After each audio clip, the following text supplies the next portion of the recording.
arise, our hospitals will be adequately equipped to absorb sudden increases in patient volume without, again, emphasizing and compromising yung pong service and care. So may we know from the good sponsor, Mr. President, that, how does this proposed measure future-proof this new policy that seeks to improve the capacities and the capabilities of our health facilities? Salamat, Mr. President. Isa po sa mga paraan kung paano itong bill ay nag-future-proof ng ating universal healthcare system at yung kalusugan ng ating mga kababayan ay dahil minamandate nitong bill na to yung development at saka maintenance ng Philippine Health Facility Development Plan bilang strategic blueprint sa pagmo-modernize ng mga hospital infrastructure at services nationwide. Ito pong PHFDP po enables access to capital outlay investment and ensures the alignment of hospital expansions with national health facility planning and investment priorities. So ibig sabihin po, itong bill ay kinokonteksto dun sa isang longer term and therefore strategic plan na tinitignan paano talaga fully isa-set up yung infrastructure at ima-match yung health services including sapat na bilang ng mga ospital at sapat na bilang ng mga beds mismo for the Philippines moving forward in time, Mr. President. Thank you, Mr. President, distinguished colleague. Matagal na po na napag-uusapan dito sa bulwagang ito na tuwing tayo po ay magbibigay ng o tatalakayin yung mga panukalang batas para increase yung bed capacity. Lagi yung nasasabi, kaka-increase lang nitong isang araw, nung isang Congress, ngayon increase ulit, etc. But then, hindi na ipapaliwanag ng gusto kung bakit ho ganun. Kasi nag-i-increase din ang volume ng ating patients, nag-i-increase ang ating population. And so, kailangan talaga na mas maging sensitive tayo doon sa pag-increase ng bed capacity. And as a concrete example, Mr. President, distinguished colleague, and taking off from the experience, our experience during the COVID pandemic, will the Department of Health include health emergencies and emerging diseases in determining and authorizing increases in hospital bed capacity in hospitals across regions, Mr. President? In a way, Mr. President, opo. Dahil yung isang basehan mismo ng Philippine Health Facility Development Plan at yung bill na ito ay yung burden of disease sa bawat lokalidad. So kung nag-figure na po sa isang lokalidad or maraming lokalidad sa ating bansa yung mga emerging diseases, yung mga new diseases, then opo, mag-figure din po iyan sa pagpaplano sa ilalim ng PHFDP at ng bill na ito tungkol sa bed capacity, Mr. President. Maganda pong nabanggit nyo yung plano, no, yung Philippine Health Development Plan. And to better understand, Mr. President, distinguished colleague, yung kahalagahan nitong panukalang batas na ito, pwede mo bang malaman, just for the record sa ating sponsor, ano ba yung estado ngayon ng ating mga pasilidad sa bansa, Mr. President? Siguro, Mr. President, yung magandang maitanong, yung hospital ratio siguro, no? Yung hospital bed to population ratio, and matanong na rin natin sa ating colleague, ano ba yung ideal na ratio, no? When we talk about hospital bed to population ratio, Mr. President? Mr. President, may ideal nga at ito po ay sinasabi ng Department of Health ang target na 2.7 beds per 1,000 population. Pero wala pa po talaga tayo sa ganoon, Mr. President, in absolute terms.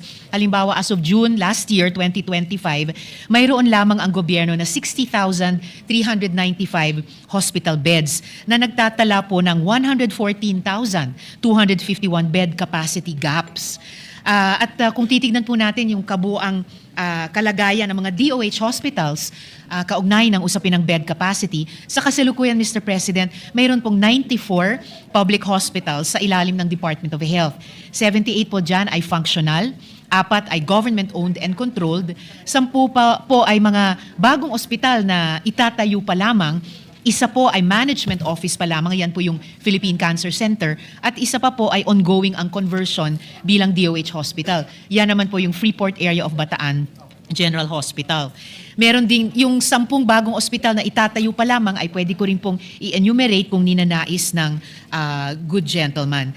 At sa lahat po ng mga ospital na ito, on average, ang current occupancy rate po ay 136%.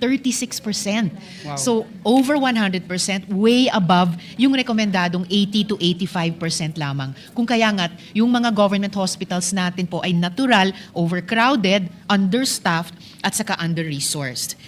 At ito po ay nagre-resulta sa mga masasamang resulta, longer waiting times, treatment delays, overcrowding, Mr. President, weak emergency and disaster response. Tinanong po ng good gentleman from Bulacan kanina yung emergency, to name a few.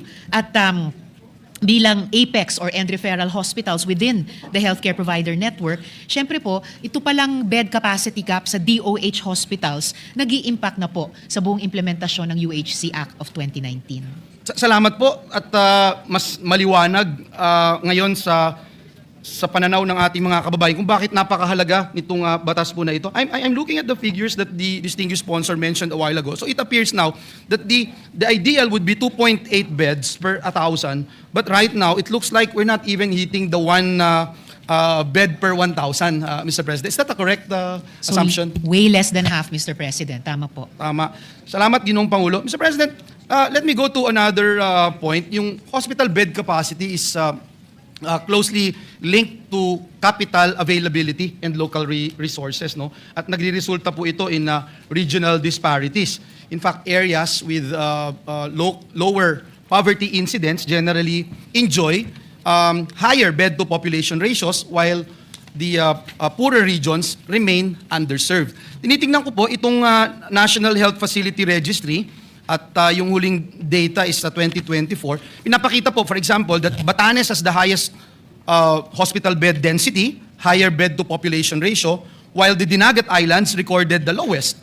At in further looking at the analysis of the PIDS hospital statistical report, it indicates chronic overcrowding in public hospitals. And this is largely driven by insufficient capital investment. So, ang tanong ko lang, Mr. President, paano po, have we mapped this data up to the local level para po malaman natin kung anong locality, anong rehiyon yung dapat ay i-prioritize po natin. Otherwise, Mr. President, there might be the same addressing of concerns sa gusto nating ma-accomplish, Mr. President.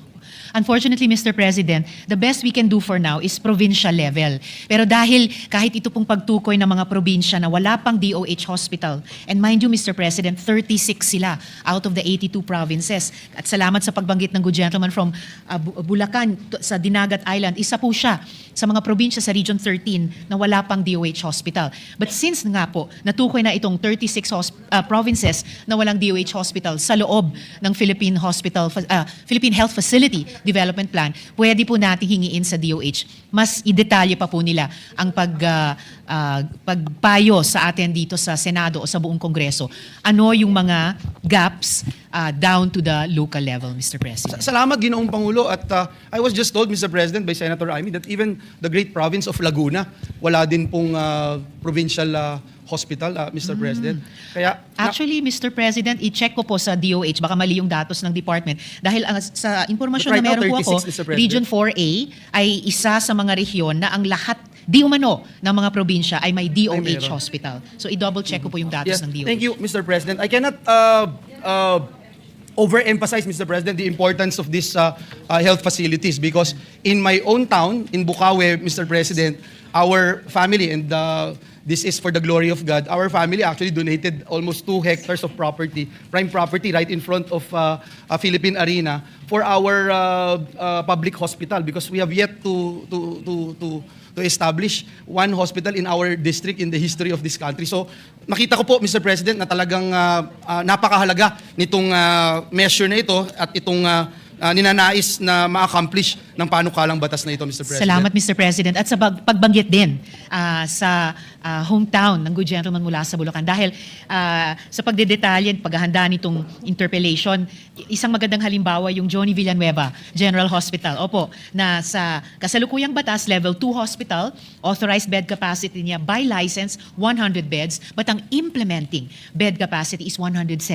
So halos doble ang pagsaserbisyo niya sa mga pasyente, mga mamamayan ng bayan kaysa pa sa authorized bed capacity. And sa ilalim ng bill na ito, kung maipasa na po natin, pwede pong administratively i-implement ng DOH ang bed capacity increase at pati service capability upgrade batay po sa hospital development plan ng department sa Johnny Villanueva General Hospital. Thank you, Mr. President, for stating this important information. And let me also emphasize, Mr. President, more than 80 to 90% of our patients do not belong to our hometown in Bukawi. In fact, this is the very first hospital in the entire district, and it's catering almost to all Bulaqueños from the province, Mr. President. Thank you for that, Mr. President. And that's one of the main reasons why we are fully supporting this measure, because of the fact that hindi na ho kailangang bumalik at paulit-ulit yung mahabang proseso. No? But of course, we wanted to make sure that we'll be able to accomplish and hit our goals, Mr. President, with this measure. Nung COVID-19 pandemic po, yung DOH established a national indicator-based surveillance system at para po ma-monitor nila yung health system capacity in real time. In fact, March 2020, yung DOH nag-launch po sila ng Data Collect Bed Tracker System, which regularly gathered data from both public and private hospitals and infirmaries nationwide on bed availability, human resources, and critical supplies. Yung nakita din po natin na yung sistema na ito, nagawan po ng paraan yung mabigyan ng access yung Department of Health and other stakeholders, ma-monitor po yung key indicators, no, to prevent health system and crossing critical capacity threshold. Mag-guide din po yung allocation noon for COVID patients, COVID beds, equipment, healthcare workers, supplies, Mr. President. Now, Mr. President, itong panukalang batas na ito, will this measure also somehow institutionalize itong national indicator-based surveillance system for hospital bed capacity? At ano po yung lessons that we have learned in the past para ma-improve po natin at mapaloob po dito sa panukalang batas na ito, Mr. President? Salamat, Mr. President.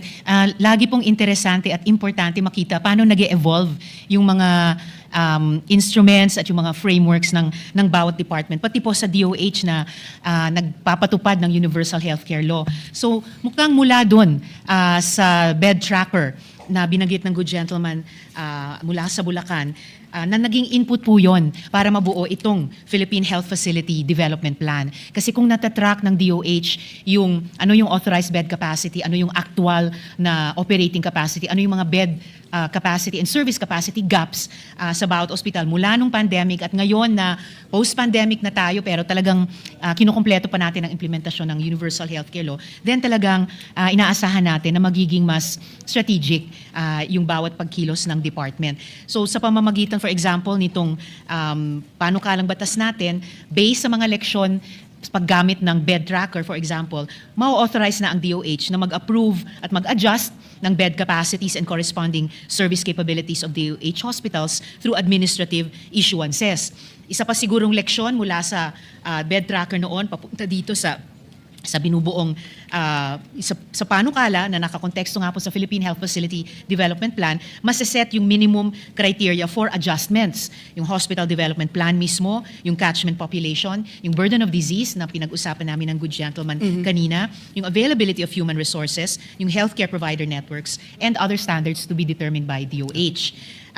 Ayun na nga po, mula dun sa bed tracker at iba pang instruments na nagamit natin para ma-survive yung pandemic, itong bill din ay magmamandate sa development and maintenance ng Philippine Health Facility Development Plan as a strategic blueprint for modernizing hospital infrastructure and services nationwide. Gayon din po, Mr. President, batay sa mga leksyon natin sa paggamit ng bed tracker at iba pang instruments ng pandemic at yung mga leksyon natin sa taunang budget process, sa pamamagitan ng bill na to, mafa-fund yung integration through the General Appropriations Act. So taon-taon, bukod sa tayo sa Kongreso nagsiset ng health policy, and sa pamamagitan ng bill na ito, ibinibigay lang natin sa DOH ang operational mandate sa pag-up ng bed capacity, taon-taon ay sa atin din pa rin dadaan in terms of appropriations. At taon-taon din or regularly, i-require na, taon-taon, i-require pa rin po natin ang department na mag-ulat sa atin sa Kongreso. Meaning we'll be able to still scrutinize and ensure that the budget is